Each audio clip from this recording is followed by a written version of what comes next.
thought I'd do a little recording for you rather than a picture because it's a little bit complex to put across. So I done the Bonaparte class. They're just like cheap and cheerful ones, really. So the main thing is this laser battery, even though it's low tech. And then what I did is I got this bad boy, the Lars drive, because it's quite early on, but I'm getting better drives now. So eventually I'm going to switch to this guy.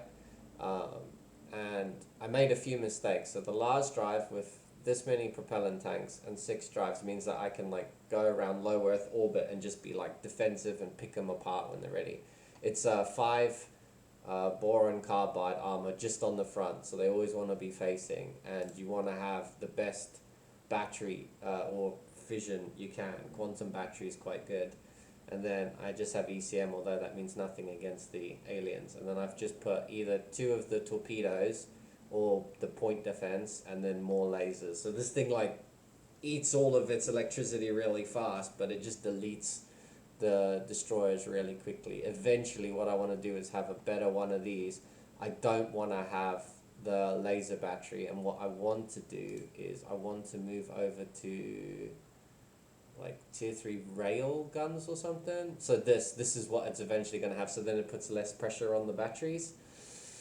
And then these are just going to be point defense, and then the front one's going to be laser. So then I basically have everything I need in one. Targeting computer, armor struts is nice, and these ones are quite cheap and cheerful, and I built like 4 of them, but they're expendable, so I don't mind losing them.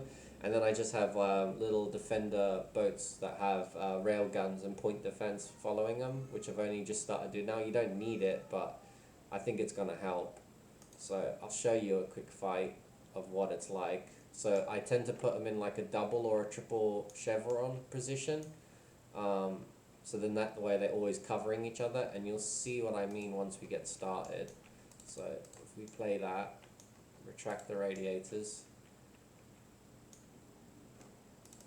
And then I've got missiles and lasers because I just wanted to do some experimenting, but it's not really the way I wanted it to be.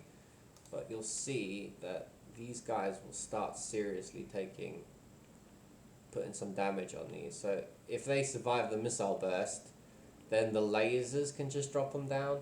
So the whole point is just to like, you know, get them panicking as early as possible. And these lasers aren't these lasers only like tier 1 or tier 2. They're just not the base ones.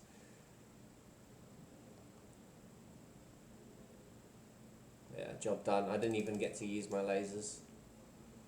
But I was fighting multiple, and these guys were just like destroying them with the lasers. I didn't even use the missiles.